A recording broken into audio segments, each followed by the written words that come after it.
बिस्मिल्लाहिर्रहमानिर्रहीम अस्सलाम वालेकुम वरहमतुल्लाहि वबरकातुहू। जी डियर स्टूडेंट, ये जी मैंने एक पेपर आपको बना के दे दिया है। इससे आपको एक तो ये आइडिया हो जाएगा और दूसरा जो है आपको ये इम्पोर्टेंट भी है। ठीक हो गया, दोनों चीज़ें इसमें शामिल है जी। तो ये भी 10th क्लास का है, पंजाबी का ये पेपर है। तो इसको भी आप लोग ज़रा एक नज़र देख लीजिएगा कैसे आएगा जी। सबसे पहली बात ये है कि पंजाबी का पेपर है, तो पंजाबी में ही मैं आपको बताऊंगा कि थले दिते गए जुज़ां विचों किसे एक विच दायरा लगावो, यानी कि जिन्होंने MCQs कहते हैं। कहते मासी खैरां दे मरहूम खामद की तनख्वाह किन्नी सी? 200 रुपए, 150 रुपए, 100 रुपए या 97 रुपए। ठीक हो गया। इन्हां दे विचों जिहड़ा ठीक है उहदे उत्ते तुसीं दायरा लगाना है। इहो ही जिहड़ा होवेगा ਉਹ ਤੁਸੀਂ ਜਿਹੜੀ ਤੁਹਾਡੀ आंसर शीट ਹੋਵੇਗੀ, ਤੁਹਾਨੂੰ एक अलहदा बबल्स बने होंगे, उन्होंने इनू आदि मार्कर के नाल फिल करना होगा जी। ठीक है, जिमें हम ए अगर फॉर एग्जाम्पल ठीक होंगे इनका, तो तुसी उनका जिहड़ा ऑप्शन नंबर 1 तो उनका ए जिहड़ा होगा उसनू तुसी फिल कर देना जी। अच्छा, दूसरा है मासी खैरा नाल थाने गया सी, चौधरी अकरम दाद, चौधरी करीम दाद, चौधरी शुएब या चौधरी अब्दुल करीम। ठीक है जी, यानी कि ये तुहाडे MCQs है। इस तरीके नाल तीसरा, चौथा, पंजवां, ठीक है जी, ये बड़ा इंपोर्टेंट है। तरिंजन विच कुड़ियाँ गावन दे नाल नाल की खांदियां ने जी, यानी कि शक्कर ते गुड़ खांदियां ने, शक्कर पारे खांदियां, लड्डू खांदियां ने, या चौल शक्कर या तेल शक्कर खांदियां ने जी। अच्छा, ये इस तरीके नाल ये तुहाडे 15 MCQs होणगे पहले। ठीक है, वो तुसी MCQs नू हल करोगे, हल करके ते इहदे वास्ते तुहानू अलहदा टाइम दिता जाएगा जी। तो बाकी जिहड़ा थोड़ा इंशाइया पेपर होगा उहदे वास्ते तुहानू अलहदा टाइम दिता जासे जी। ठीक हो गया, और उस वक्त के अंदर ही तुसी पेपर नू हल करना उसे। फिर इस तो बाद जी अगे दूजा सवाल जिहड़ा होगा वह होगा थले दिते गए जुज़ां विचों किसी 7 सवालों के मुख्तसर जवाब देवो। तो 2 नंबर का हर सवाल होगा, 7 2 14 नंबर का जी होंगे। हुण इहदे विच है जी कि ये तुहानू एक खाका भी दे दिता है, तो एक बड़े इंपोर्टेंट जिहड़े हैं वह भी है जी कि गाजी इलमदीन शहीद की शहादत वेले उम्र किन्नी सी, ते ड्रामा वापसी का मरकजी ख्याल बयान करो, तो साडे वसेब साडा विरसा दे लिखारी दे नां ते अदबी सिनफ दसो। किस्सा एक तोते का इखलाकी सबक लिखिए, तो तोते ने ईरान के तोतियां नू की पैगाम दिता, तो आलूदगी दियाँ किन्नियां किस्मां ने, तो इन्हां दे नां लिखो जी। तो नज़म अमन किस शायर ने लिखी सी जी। यानी कि इस तरीके दे नाल तुहाडे सवाल दिते होंगे, उन्हां दे तुसीं जवाब देने होंगे जी। गल तो समझ लग गई जी? जी भाई, इस तरीके दे नाल भाई अगे सवाल है, शायर रऊफ शेख नू अपने देश दा चप्पा चप्पा किंज महसूस होंदा है। ठीक है, अगे यह 2 सवाल इस तरीके, मतलब है कि यह सवालों के विचों तुसीं सवाल लिखने होंगे जी। अच्छा जी, उस तो बाद है जी थोड़ा तीजा सवाल जिहड़ा होवेगा आंदा थले दिते गए लफ्ज़ां विचों पंजां दे वाहिद दे जमा ते जमा दे वाहिद लिखो। गल ते ज़रा गौर कर लो कि जी उन्हें आख्या है कि जिहड़े वाहिद दे जमा, यानी कि अगर इहदे विच कोई वाहिद हैगा, ठीक है, तो उहदे तुसीं जमा लिखना। जिवें परिंदा है ये वाहिद है, इहदे तुसीं जमा लिखना है।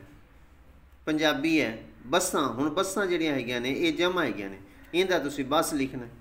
ठीक है, सड़कां ये जमा हैगा। 2 खाने बनावोगे, एक दे विच लिखोगे वाहिद, दूसरे दे विच लिखोगे जमा। वाहिद विच वाहिद लिखना है तो उनका जमा तुसीं लिखना है, दूसरा जमा के खाने च आसी उनका तुसीं वाहिद लिखना है। गल तो समझ लग गई? इंज करोगे तो तुहानू 5 नंबर मिल सन। ये ना होवे तो वाहिद जमा अलग अलग लिखे आवो तो तुहानू कुछ भी नहीं मिलना होंदा।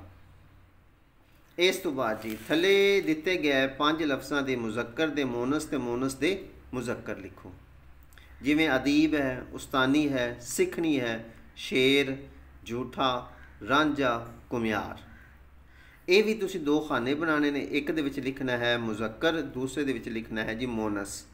मुज़क्कर वाला खाने च लिख के जिमें उन्हें उस्तानी है ये मोनस विच लिखना है, उस्तानी इहदे सामने उस्ताद तुसीं लिख दसो। हुण शेर है ये मुज़क्कर है, मुज़क्कर च लिख के शेर, इहदे सामने जिहड़ा उसी मोनस वाला उहदे शेर नहीं तुसीं लिख दसो। इंज तुसीं मुकम्मल करोगे तो तुहानू नंबर मिलने जे। अगर तुसीं अलहदा अलहदा कर आए तो भाई तुहानू कुछ नहीं लभना जी इहदे विचों। इत्थे तुसीं आसो जी असी जी पेपर बड़ा गढ़ आए हैं, पर गढ़ तुसीं पुट्ठा आए हो सो जी। अच्छा जी, इस तो अगे जिहड़ा तुहाडा आ गया जी पंजवां सवाल, वो आंदा है थल्ले दिते गए 6 लफ्ज़ां दे इंज जुमले बनाओ जिहदे नाल मतलब भी समझ आ जावे। पहला है जी उल्लू सीधा करना, दूसरा है अपना लुच तलना, तीसरा है पंजे लिखा जी, पंजे उंगलियां बराबर नहीं, सकाफत, इजराइल, गुझियां गल्लां, लत मारना, मूँह काला करना जी। गल तो समझ लगी। इन्हां दे तुसीं जुमले बनाने हो सन, जुमलियां दे विच इन्हां लफ्ज़ां नूं इस्तेमाल करना है तो इन्हां दा मतलब भी समझ आ जाए जी। गल तो समझ लग गई जी।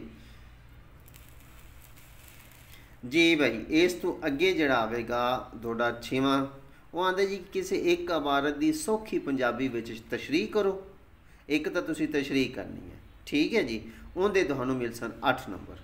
फिर वो कहते सबक ते लिखारी का नाम ही दसो, सबक ते लिखारी का नाम ही दसो। हुण सबक का नाम लिखसो तो 1 नंबर, लिखारी का नाम लिखसो तो 1 नंबर, यानी 1 नंबर तुहानूं सबक का नाम लिखण दा ते 1 लिखारी का नाम लिखण दा। 1 ते 1 2 ते 8, 8 ते 2 10 नंबर का तुसीं इहनूं जनाब एक लिखना, या इनू लिखना है तो या इनू लिखना जी। इन्हां दोवां पैराग्राफां दे विच एक पैराग्राफ नूं तुसीं लिखना। हाँ, ये जरूरी नहीं कि तुसीं सारा इनू पंजाबी च लिखो, तुसीं इनू उर्दू पंजाबी मिक्स करके भी लिख सकते हो, गुलाबी उर्दू जिन्हों आते हैं, एडी कोई गल नहीं हैगी। अच्छा जी, हुण इस तो बाद की होवेगा, इस तो मसलन इन्हां च मैं तुहानूं एक थोड़ा जिहा दस देना।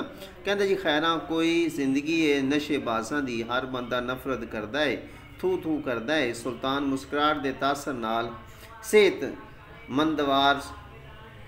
हुण बार बार नशे दा ना लैके मैनू शर्मिंदा ना करो, मैं लानत भेजना हाँ ਇਹ ਉਹਨਾਂ ਦਿਹਾੜੀਆਂ ਉੱਤੇ।